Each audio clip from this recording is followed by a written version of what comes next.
God is our refuge and strength, ever present help in trouble.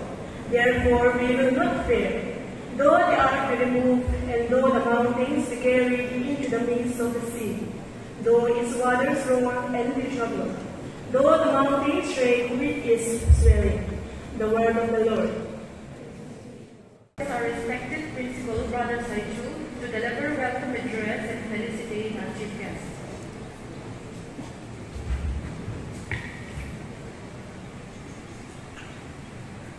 Reverend Varghese, Madam, the Provincial Superior, brothers, sisters, members of the staff, and my dear audience, a warm good afternoon to all of you.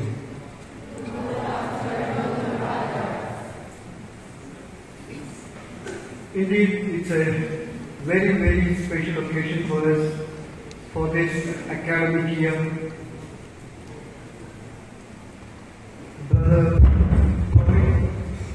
The provincial visits makes an official visit to the institution. We consider the visit of the superiors as a moment of grace and joy for the institutions and the community of the brothers.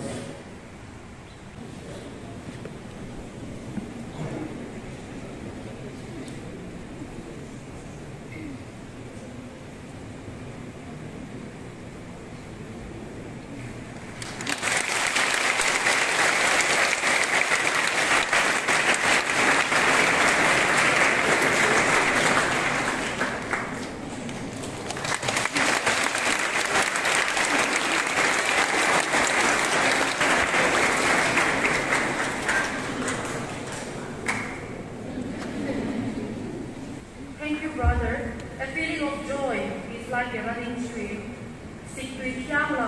That speaks of the flowing stream, I hope, would reflect our warm welcome to dear Brother Varghese. I call upon Zoltan, Philima, and friends to present the dance of streams,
He was our school vice principal and then the principal when I was studying here in St. John's.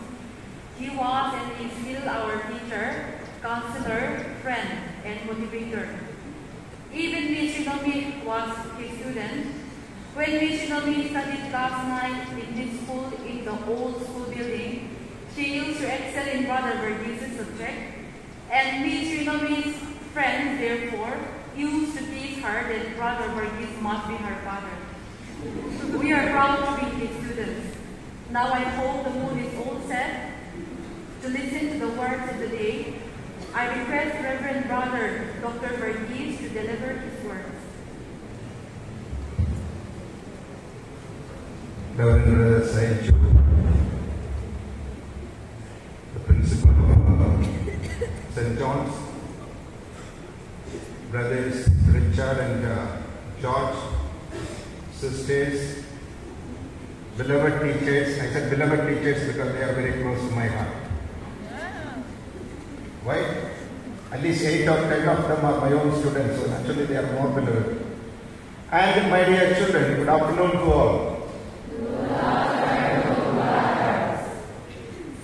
As TP said a little while ago, it is always good to come back to St. John's because St. John's is my first school in the Northeast. In 83 we celebrated the Silver Jubilee, I was here. 2008 we celebrated Golden Jubilee, I was the principal. 2018 we celebrated Diamond Jubilee, I was the Provincial, I came here for the celebration. 2033 I will come back for the Platinum.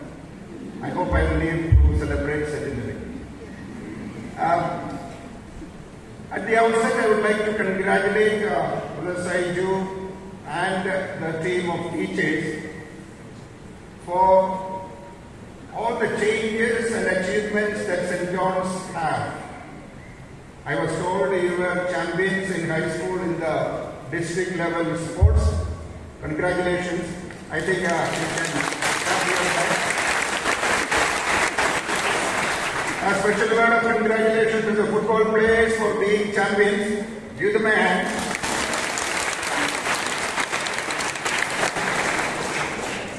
I was told that you got prize during the cleanliness week, which is creditable.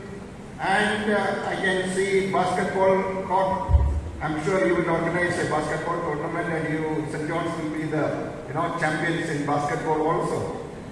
And the volleyball courts that have come up, the ground is leveled, more better audio-visual facilities. It's always good to see the school improving. And I feel a little sad that some students have to sit on the veranda, and I hope Brother Saiju will make sure that some arrangement is made so that everybody can sit within the hall at the earliest.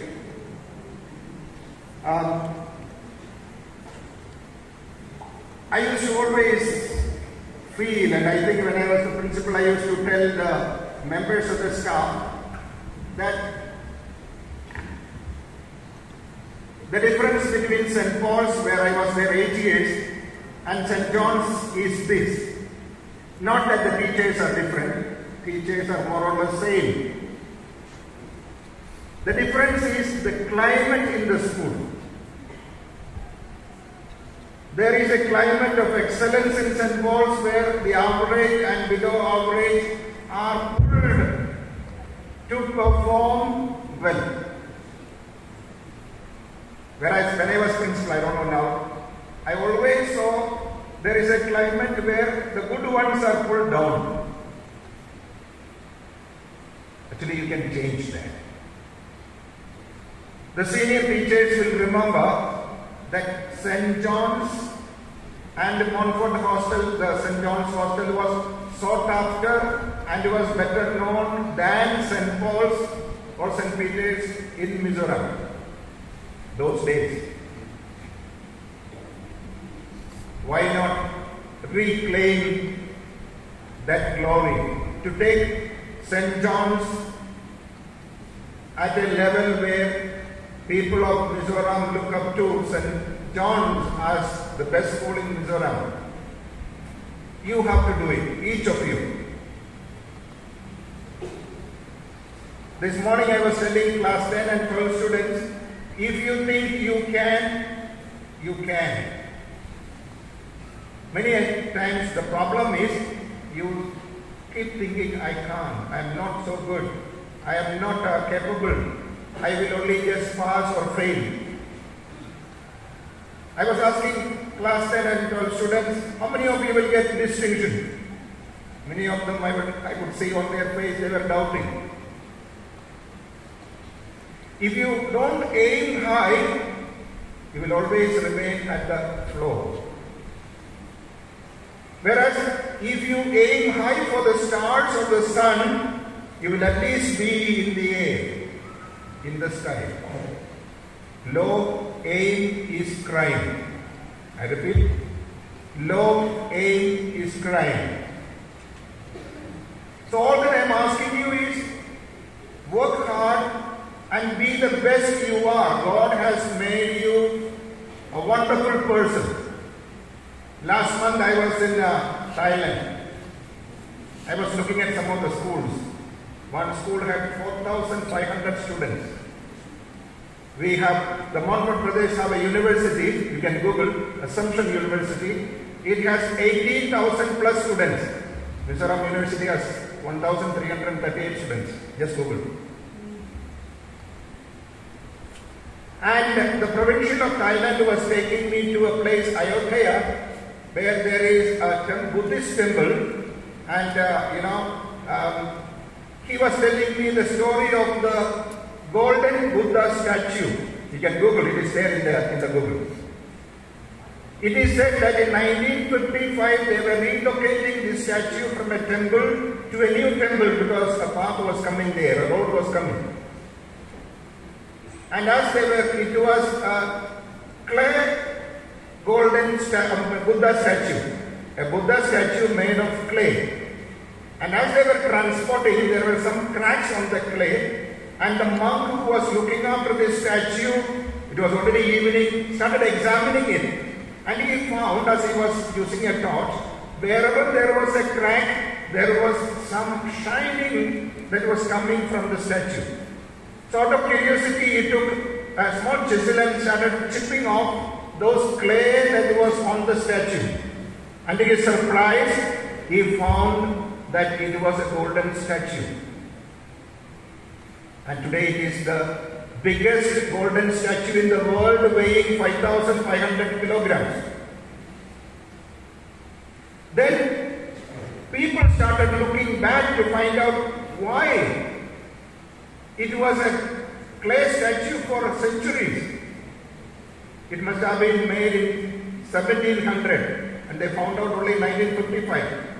And then they realized in 1767, when the Burmese soldiers or invaders attacked Thailand, in order to save the golden statue from the Burmese invaders, the monks applied mud on this statue, and the statue appeared as a clay statue.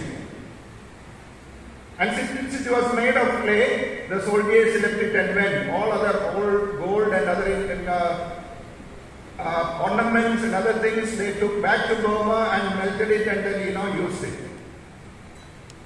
Now, why am I saying this story today to you? Each of us have a golden statue in our heart. In the Bible, in the book of Genesis chapter 1 verse 25 to 31, we read, God created human beings in His own image and likeness, which means we are God's images. There is an image of God within us, which is beautiful, magnificent, shining, wonderful, precious. But maybe we have over the years covered it with clay and dirt, and this golden statue inside us has lost its magnificence, its shining, its value. Maybe we need to chisel off all that clay and dirt that has covered us and discover that diamond within us, the statue within us, which is God's own image. And each of you, believe me, are God's precious children. Very precious and unique. there is nobody in this world as unique as you. The way you smile, the way you eat, the way you walk, the way you conduct yourself, nobody in this world. You are special and God's wonderful creation. And believe me, this world will be incomplete for God without you achieving what God wants you to achieve. And therefore, for each of us to see what is the purpose of my creation, what is that God wants me to do in this world. Is it just that you come in this world, you get a degree, you do a job, you get married, you live a few years and you die and disappear? No, when you leave this world, you should have completed the purpose for which you are created in this world. And when you do that, you will leave behind you golden footsteps on the sands of time, and they will say, okay, this person made a difference in this world. Look at Mother Teresa, look at Mahatma Gandhi, look at any of the great people. But then, for that, we need to remove all those things that hide the goodness within us, the capacity within us, the capability that we have. And these gentlemen and women, the teachers who are sitting here, they are the people who are helping you to do that. They have experience, long experience. I know them personally, except that those who are appointed newly. All that you need to do is cooperate with them. Give yourself to be cut, pruned. In the Gospel of St. John chapter 15 verse 2 it said, every branch that yields fruit will be pruned so that it will yield more fruit. How will you yield more fruit? If you allow yourself to be cut, chiseled, disciplined. It is like the kite. Father and son were flying the kite, and the son said, Papa, why are you holding on to the rock? Because you are holding, the kite is not able to go higher. Papa said, no, leave that. And Papa left the thread he was holding. You know what will happen? The kite came tumbling down. Father Thomas, who was the parish priest of Kolasib, St. Joseph's parish in the 80s and 90s, used to always say, discipline kanelo chuane makatinelawang.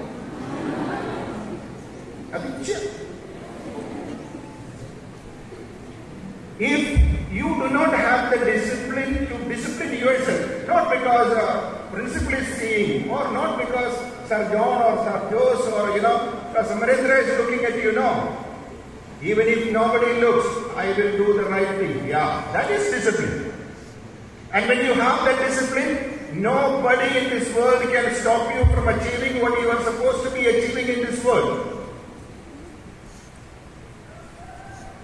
That is a wonderful thing to happen. And believe me, I am telling from my heart, I do believe deep down in my heart that each of you have the capacity and the ability. How many of you have failed 2 times in your school? Put up your hand. 2 times. Nobody, only me. I have failed 2 times. I never liked studying as a small child. So my eldest brother used to take a stick and beat me to take me to the school. And after he coming away, quietly I also used to come away sometimes. And so class 1, that is the first class, we didn't have KG1, KG2, failed. And they said this fellow is not good. So class 1 next year, they said compared to other children he is bigger, so make him pass. So he pushed and pushed. Came to class 5, I was a leader and knew a lot of mischief, like some of you. And class 5 also failed, so failed 2 times. But later, one brother told me, look, I used to always pass in mathematics. If you take my certificate, you will see I got a letter mark in mathematics. All other subjects maybe a little less. The brother told me, if you are good in maths, surely you are clever, you can do well. And I started believing in myself and saying, I can do. And I don't want to boast about myself. You can see my certificate. I got a gold medal for MSc Psychology and Counseling. I got a gold medal for Economics. Oh, the person who failed 2 times in high school. So I am challenging each of you. All that you need to do is believe in yourself. Nobody can stop you. Definitely. So this morning, Saiju was telling me, this year class 10 and 12 are all going to pass with very good results. With the first class, with at least a few, maybe second class. You can do it. All that you have to do is believe in yourself, discipline yourself, and not so many days, 4 months. October is almost gone, 28 days. November, December, January, February. Work hard for these 4 months, my dear children. When in May the results come, the compound of St. John's will erupt in joy and happiness and excitement. Why? All have passed in first class.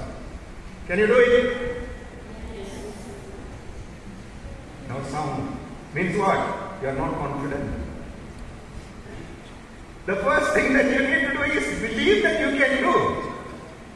And when you start doing that, you will definitely see that, you will improve and able to achieve. And if you can work a little hard, as I was telling class 10 and 12, with the help of your teachers who are very good, you definitely will come out with flying colors in the results. Not just results, but in your life.